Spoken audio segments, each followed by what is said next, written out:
Hello, আসসালামু আলাইকুম। সবাই কেমন আছেন? আমি আলহামদুলিল্লাহ ভালো আছি আপনাদের দোয়ায়। আজ আমি চলে এসেছি আমার এক প্রিয় আপুর সাথে দেখা করব বলে। আমরা অনেক দিন থেকেই ভাবছি যে দেখা করব। অ্যাকচুয়ালি আমরা দুইজনকে অনেক আগে থেকেই চিনি। আমাদের পরিচয়টা আসলে এফবিতে, আর এত ভালোভাবে পরিচয় যে আমরা ভাবলাম যে কেন না আমরা দেখা করি। তো কয়েকদিন ধরেই ভাবছিলাম যে দেখা করব, হচ্ছিল না। তো ফাইনালি চলে আসলাম। আপু উত্তরা থেকে চলে আসছে উত্তরা সেন্টারে, আমিও উত্তরা সেন্টারেই চলে গেলাম। আর এই যে আপু দেখেন, আপু শুধু একা আসেনি, ওই যে ভাইয়াও এসছেন, আপুর হাজব্যান্ড। আপুর সাথে দেখা হওয়ার পর আপু আমাকে জিজ্ঞেস করেছিল অনুভূতি বলো।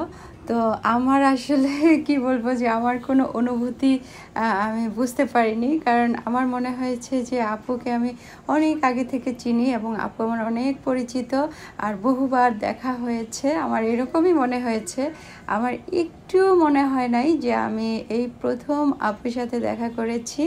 আর এই যে রেস্টুরেন্টটায় আমরা এসেছি, আমি ফার্স্টে আপনাদেরকে নাম দেখিয়ে দিয়েছি।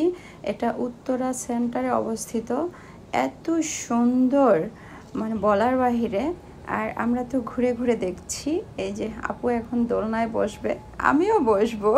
দেখেন আপু কি করে। আসলে এই রেস্টুরেন্টটা অসাধারণ দেখতে। আমি অবশ্য এই ফার্স্ট এখানে এসেছি, এখানে আমার আসা হয়নি। তবে দিয়াবাড়ির অনেক রেস্টুরেন্টে আমি এসেছি, ফুড কোর্টগুলোতে এসেছি, কিন্তু এই জায়গাটায় আমার আসা হয়নি। এই যে দেখেন আমরা দুইজনেই খুব মজা করছি। ভাইয়া একবার বলল যে তোমরা আসলে যে এত বড়, তোমাদের এজ এটা বোঝা যায় না, তোমরা ছোট হলেই পারতা। তো আমরা বলতেছি হ্যাঁ আমরা তো ছোটই।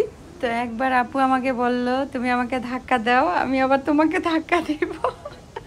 তো আমরা আসলে বাচ্চাদের মতোই বিহেভিয়ার করেছিলাম, আমাদের খুবই ভালো লেগেছে। আর মনে হয় নাই যে আমি আপু ডাকি, আমার মনে হচ্ছে আপু আমার ফ্রেন্ড, আমরা খুবই ক্লোজ ফ্রেন্ড এরকম মনে হচ্ছিল আমার। আপু দেখেন দোল খাচ্ছে আবার গানও করছে বাচ্চাদের মতো একেবারেই। আসলে আমরা খুবই এনজয় করেছি এই দিনটাতে। দোলনায় চড়াটা ছোটবেলা থেকেই আমার অপছন্দ, আর আমি চড়িও না, তারপরে চড়লাম। আর এখন এই যে ঘুরে ঘুরে দেখছি, একটু পরে গানের আসর শুরু হবে। আমরা এখন কিছু খাবো, আমাদের খিদে লেগেছে। ভাইয়া বলতেছিল বারবার ভাইয়ার খিদে লেগেছে, ভাইয়া দুপুরে লাঞ্চ করেনি। তো এই তো আমি এইটুকুতেই ভিডিওটা রাখি, আর বাকিটুকু আমি টুকরো টুকরো করে আপনাদেরকে দেখাবো, মানে টুকরো টুকরো ভিডিও দেখাবো। আল্লাহ হাফেজ।